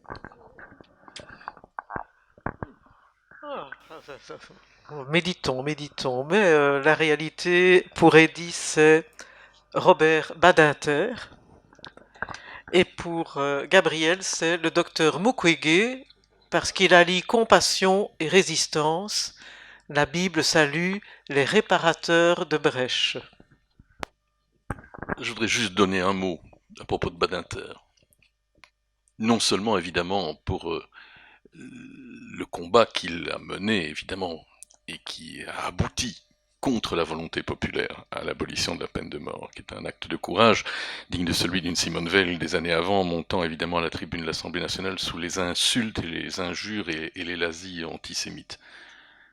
Mais c'est aussi Robert Badinter, pour le livre qu'il vient d'écrire sur sa grand-mère, Idis, que je vous recommande, qui est juste un témoignage d'amour remarquable, et aussi le Robert Badinter, parce que cela on l'ignore, qui quelques mois après avoir obtenu l'abolition de la peine de mort en France est remonté à la tribune, et le sujet n'était peut-être pas beaucoup plus simple, obtenant de sortir l'homosexualité du code pénal en France, puisque jusque-là, elle était toujours l'objet d'une clause pénale, avec une aggravation des peines en raison du fait que les homosexuels contribuaient à la dénatalité française et à la chute de la démographie.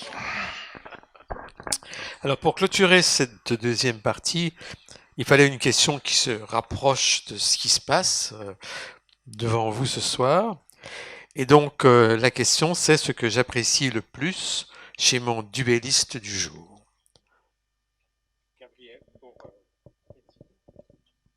Ce que je pense qu'il a répondu, c'est l'indépendance d'esprit. Ce n'est pas loin.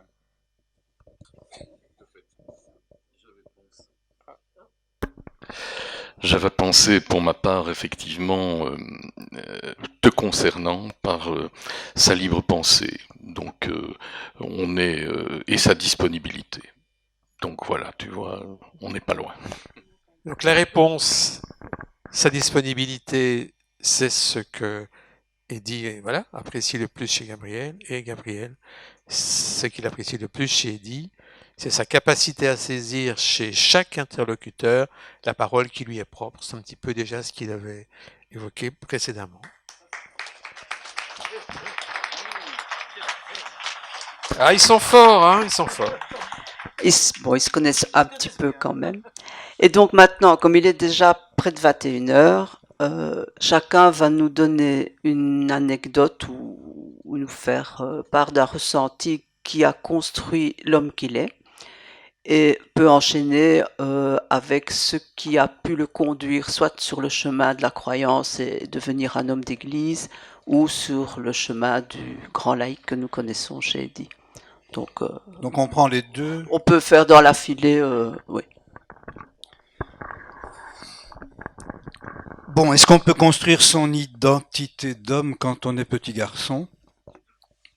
Moi, à l'âge de 11 ans, j'ai été très très gravement malade.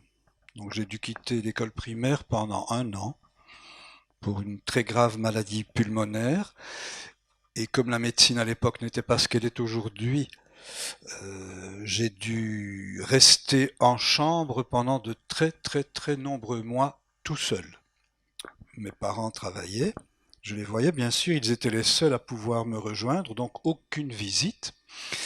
Ça a extraordinairement construit mon imaginaire. J'ai beaucoup lu, j'ai beaucoup écouté la radio. J'imitais Luc Varenne du matin au soir. Et je pense que cette expérience difficile a été vraiment la source de ma vocation journalistique.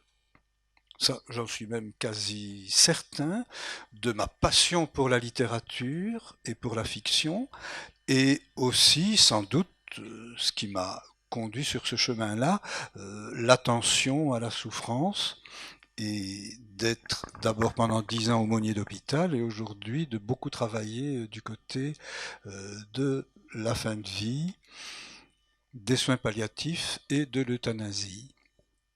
Alors, du côté plus clérical, dans les questions qui nous avaient été envoyées, c'était ce qui a construit mon identité d'homme d'église. À quoi je réponds, je n'ai jamais été un homme d'église et je ne le serai jamais. Je veux bien être un homme en église, mais un homme d'église, il n'en est pas question. Et ça me permet de faire une toute petite, quand même, parenthèse sur la situation actuelle de l'Église, qui est évidemment catastrophique à bien des égards. Pour le dire de manière simple, et parce qu'on me demandait une anecdote, et vous allez voir comment je relie les deux, quand je suis entré au séminaire, ma maman est allée voir un vieux cousin chanoine, elle lui a dit « Tu ne sais pas ce qui nous arrive ?» Et il lui a dit « Ne te tracasse pas, c'est son choix. Mais tu peux à l'égard de ton fils avoir une exigence, c'est qu'il ait un métier personnel qui le rend toujours indépendant de son église. » Il y avait des chanoines progressistes à l'époque. Hein. Qu'il fasse un métier manuel ou qu'il soit prof ou quoi que ce soit. Et alors, c'est une bénédiction, ça a toujours été mon cas. Et pour moi aujourd'hui, pour éviter toute forme de cléricalisme, et parce que je pense que l'Église est malade d'une fausse conception de la sacralité du prêtre, ça explique la pédophilie et ça explique beaucoup d'autres choses. Une fausse vision du sacré, ce qui est le pire pour une religion. Je pense qu'il faudrait donc que les prêtres aient tous un métier ordinaire et que c'est tout à fait compatible avec une fonction de prêtrise, qu'ils aient bien entendu un vêtement comme tout le monde. Le vêtement liturgique, c'est autre chose. Mais est-ce qu'on imagine qu'un avocat aille acheter ses petits pains en toge ? Et pour un curé, on trouve ça normal. Dans une certaine église, c'est de la pure folie. C'est aussi une fausse conception du sacré. C'est, regardez-moi, je suis pas habillé comme tout le monde, je suis sacré. C'est très grave. Et la troisième chose, c'est bien sûr la sexualité, qui doit être absolument un choix libre. Si on se battait sur ces trois terrains-là, nous aurions une toute autre manière d'appréhender les choses. Et enfin, dernier élément, mais là, puisque nous sommes tous les quatre journalistes, ça me rappelle une des plus belles périodes de mon existence. Ce sont les 3 miracles dont j'ai bénéficié. Premier miracle, le directeur, rédacteur en chef de la Wallonie à Liège. Vous savez, ce journal syndical, socialiste, FGTB, qui bouffait un curé tous les matins au petit déjeuner, écrit à l'évêque de Liège pour demander un prêtre qui commente la religion dans la Wallonie. C'était le Concile Vatican II. Premier miracle. Il n'écrit pas à un curé, à un prêtre ouvrier à Seraing, il écrit à l'évêque de Liège. Deuxième miracle, l'évêque me convoque, je suis à la veille de mon ordination. Je termine le séminaire, je vais être ordonné prêtre 3 mois après. L'évêque m'appelle et me dit, voilà ce que la Wallonie vient de m'écrire, vous avez carte blanche. Vous trouvez ça bien, vous dites oui, vous trouvez pas intéressant, vous dites non. J'y suis resté 19 ans. Et c'est à cause de cette expérience journalistique que j'ai été nommé prof à Louvain. Pas du tout pour des raisons de théologie, hein, mais parce que j'avais l'expérience de la Wallonie. Je trouve ça passionnant. Et le dialogue avec la laïcité, la passion pour le journalisme et le sacerdoce, tout ça c'est parfaitement entremêlé. Et j'en suis très content.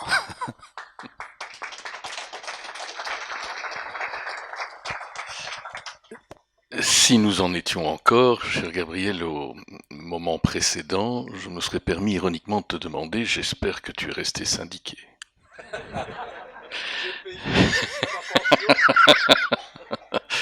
Parce que très honnêtement, quand même, tu dois donc plus à la FGTB Wallonne qu'à Rome. C'est un moment de ta biographie que j'ignorais, mais ne t'inquiète pas, je le garderai en mémoire précieusement. Je démarrerai pour ma part un peu avec l'interrogation que tu posais pour débuter. Et je la traduirai en ces termes. Est-ce que l'on se construit? Est-ce qu'il y a un moment fondateur? C'est très difficile à dire. Je pense que l'on a plusieurs moments fondateurs d'une existence qui se consolident ou se bousculent successivement.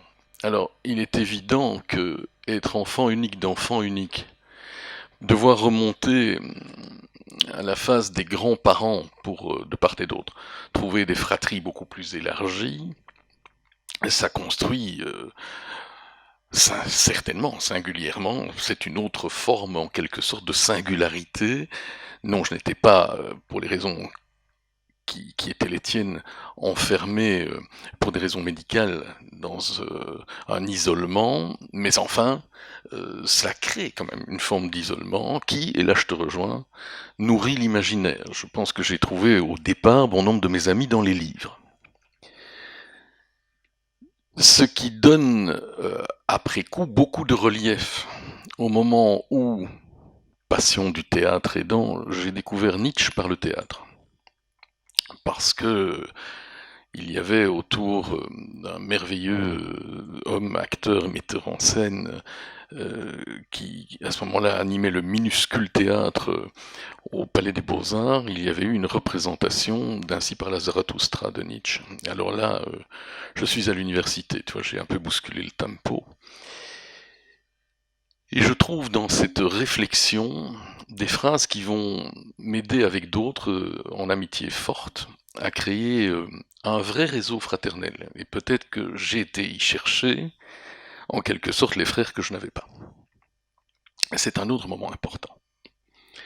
Dans l'intervalle des deux, s'est posée une question fondatrice et qui ne s'arrête jamais, et c'est un fait sur lequel j'insiste, c'est le moment où je suis amené à me faire d'abord, et puis à d'autres, mes parents en tête, ce qu'on appelle maintenant son coming out. Et c'est incroyablement bizarre, n'est-ce pas, que on ne demande pas à un hétérosexuel ou à une hétérosexuelle de faire comme dans certaines publicités, vous savez, pour ceux qui aiment la viande, c'est Charal, je pense, qui faisait cette pub « Papa, maman, j'ai quelque chose d'important à vous dire. Oh mon Dieu, qu'est-ce qui va arriver? J'aime la viande. Oh non !» Bon, ouais, la famille complètement consternée. Eh bien, oui, ça ne fut pas le moment le plus réjouissant de mon existence. Je l'avais déjà évoqué, et tu auras remarqué que j'évite ces mots, qui sont induits. D'habitude, on dit faire aveu de. J'ai avoué mon homosexualité. C'est quelque chose que je me suis promis de ne plus jamais dire sans le dénoncer. On n'a pas à faire aveu d'une formule particulière de sexualité qui ne heurte pas la dignité humaine. Et elle ne heurte pas la dignité humaine. Par contre, ce qui est sûr, c'est que pour pouvoir en assumer, et j'ai 58 ans, donc remettons ça dans le contexte il y a 40 ans, pour pouvoir assumer pleinement face à des parents en profonde incompréhension, en profonde douleur, face à un entourage familial qu'ils ne voulaient pas avertir, face à un réseau d'amis et même à l'université ensuite de gens qui campaient encore dans une idée particulièrement, je veux dire, raciste de l'homosexualité, il a fallu taire à certains moments et à d'autres ne jamais cesser de dire. Donc à quelqu'un dit il a fait ou elle a fait son coming out. Non, elle a fait ou il a fait un de ses coming out, parce qu'on ne cesse pas. Qu'est-ce que je suis occupé à faire d'ailleurs? On ne cesse pas de le faire. Pourquoi? Pas pour le fait, je déteste le côté farandole gay pride,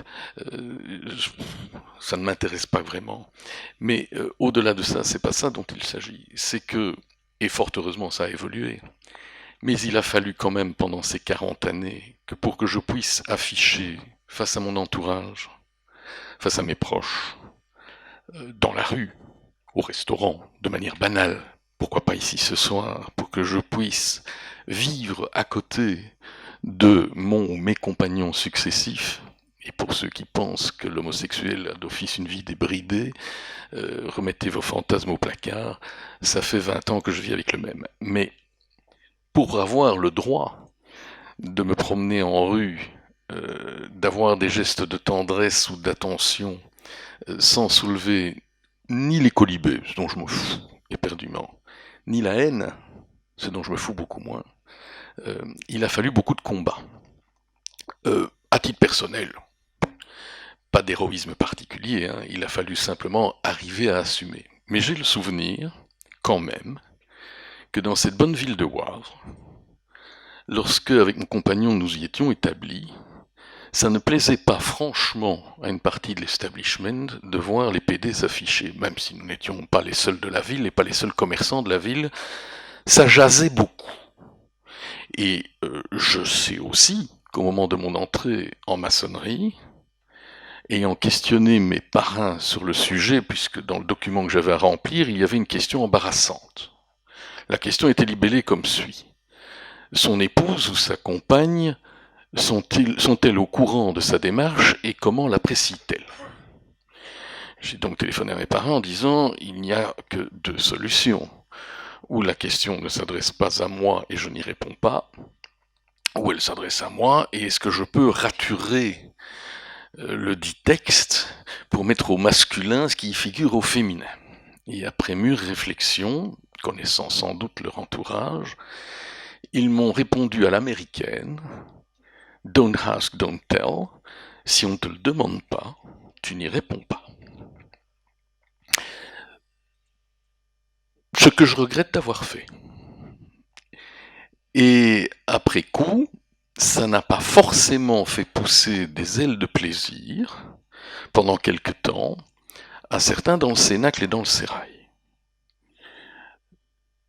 Donc, comme quoi les milieux parfois les plus intelligents peuvent encore être profondément liés à des réflexes, à des conditionnements opérants qui sont d'une vulgarité sans nom. Je dis d'une vulgarité sans nom parce que j'ai entendu dire, à mon propos d'abord, et puis pour d'autres candidatures homosexuelles, oui mais il fait l'homme ou la femme, parce qu'alors il faut savoir dans quelle obédience on l'envoie.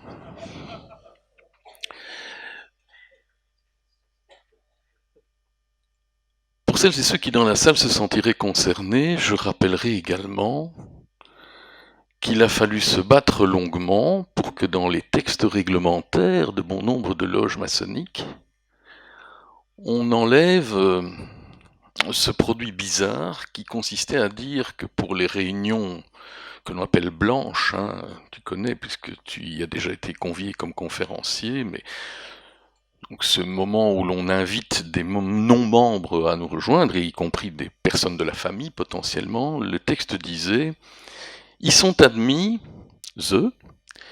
les épouses, compagnes et veuves restées fidèles aux intentions philosophiques de leur défunt époux notre frère. » Eh bien, il a fallu soulever quelques fameux lièvres pour que ces textes changent, puisque moi, pour pouvoir inviter mon compagnon à la chose, je devais faire appel à un autre article in fine qui laissait à l'opportunité du vénérable maître le droit d'accéder à ma demande, alors qu'elle était de droit pour le système hétérosexuel.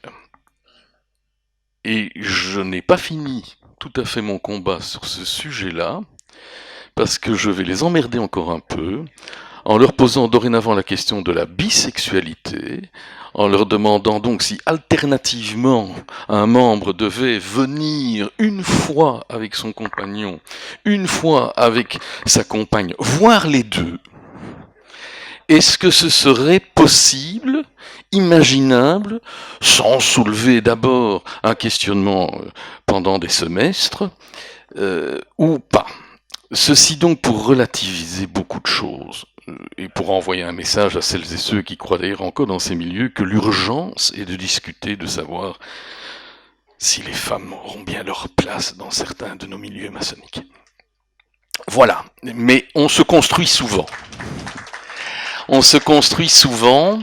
La dernière chose qui m'a, et je n'épiloguerai pas, forcément construit, c'est ce qui nous rapproche, c'est évidemment le métier. Le métier, parce que le métier a permis évidemment une ouverture et des rencontres, et j'espère que c'est pas fini, mais des rencontres d'une richesse, d'une ouverture exceptionnelle. Et donc, ouais, si ça n'avait pas eu d'impact sur ma personnalité, c'est franchement que j'aurais oublié de me regarder dans un miroir. Non, donc évidemment.